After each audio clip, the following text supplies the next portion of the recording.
If you guys are new here, my name is Luna. Thank you so much for clicking this video. Today, this is a get ready to chat with me. So grab your snack, grab your makeup, and get ready with me. And while I'm doing my makeup, I'll answer some of the questions that you guys asked me about how I learn English by myself. Let's get started. Alright, so let's get started. Prepping my skin. I just washed my face and let's jump right into the question. So the first question is, how much do you think do I need to be able to speak English to live in the state? I'm just gonna say the conclusion first. In my opinion, I think you only need English skills that we learn in junior high school. And I've heard that we only need vocabularies that we learn in junior high school to be able to communicate with other person in English. And the grammars, phrases as well. But since I've experienced the life here, I think you need a little bit more vocabularies and also communication skills when it comes to solving the problems. Let's say you can't connect to your Wi-Fi to your new apartment or new house, and you need to call the customer center. I mentioned in another video, but I get so nervous when I have to speak on the phone because I can't see other person.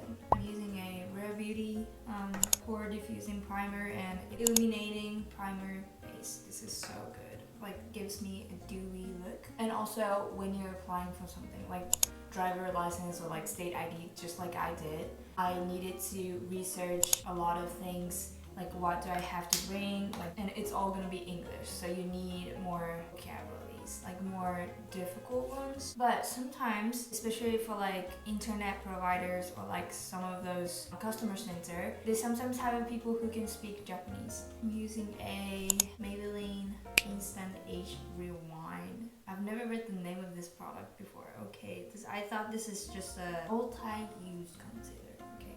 That makes sense, because I'm using it as a foundation sometimes, only covers wherever I want. Back to the topic. One of the Japanese people who lives in the United States taught me that she talked with customer center and she asked them if there's any people who can speak Japanese. And they said yes, but the person who said can speak English, it was not fluent in Japanese, so it made the situation more complicated. She also told me that if you can speak English fluently, then it'll be way easier to solve problems. In those situations, you need to be able to explain what is happening, explain what you need, so you need more vocabularies and also like communication skills. So yeah, yes, in my opinion, you only need like junior high school vocabulary skills, but sometimes it'll be a little hard to live a life in the United States or in another country where people speak English. I'm applying a powder foundation. The next question that I got was, do you think you need to be good at Japanese at school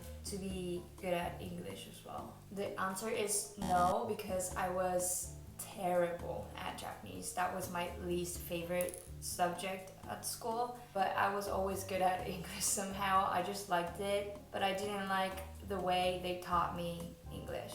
That led me to another question. My light just turned it off, but it'll be back soon. He said, this is for English education that we have in Japan right now.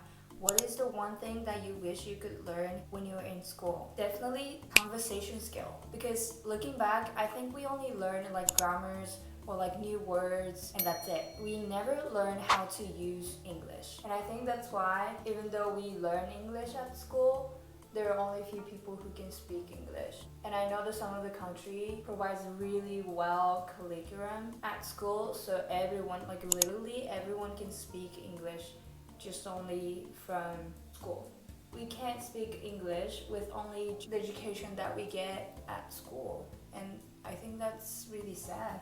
Like, it's useless if you can't use that language. For me, at least. I wish I could practice more to have conversation in English at school. Hey guys, I'm editing a video right now, but I wanted to add one more thing. Learning grammars and new words at school and just sitting down and just writing down the words and memorize it can be really boring. But if they can have more opportunities to actually use English and have conversations, like it can be mock conversation at class. That way they can experience how exciting and how cool it is to be able to speak another language, because that joy motivated me so much to learn more. So I hope they can have more opportunities to actually use English in the class and practice conversations. I mean, people don't need English if you are going to live entire of your life in Japan, because no one speaks English, and you don't need that. But as the world is getting more global, I think it'll be a huge benefit if you can speak English, and it'll opens up more doors for you. So yeah, hopefully Japan is going to have more time to or develop the education for students to be able to speak English. The next question is, how did you practice your pronunciation? I get asked this question a lot, but for me, the most important thing is listen. Listen the real English. Listen English daily is very important to me. This is what I'm doing for my Spanish as well. Listen podcasts, just play vlogs or play YouTube videos in the background when you're doing like dishwashing or like holding clothes, just stretching before you go to bed, anytime. Like if you have a time, it can be music as well, but just play something in a daily life. It's very important. That way you can improve your listening skill, but also when you practice speak English, you'll be able to know the differences because you have a really good listening skill. The second thing is record yourself speaking English. Just listen your English pronunciation. I know like at first I really didn't like it because my pronunciation was really bad, but because you're listening English every day, you'll be able to know differences between your English pronunciation and also the real English pronunciation that you're listening every day. So just record yourself. It can be like daily little diary, video diary, anything. I really did that and it helped me so much, so I hope it'll help you as well. And the last thing is practice pronunciation of the alphabet. I made a video about it, so I'll put the link in the description box, but I'm just explaining about how to pronunciate all the alphabet in the correct way. It helped me a lot. I hope that video is going to help you as well. By the way, if you guys are wondering where I got these questions, I did a Instagram story the other day and I got these questions from you guys. So if you guys haven't followed me on Instagram, please do that. I want to help you guys as much as I can, so I'm going to make those kind of Instagram story again later on. So if you have any questions, comment down below or you can tell me from the Instagram story.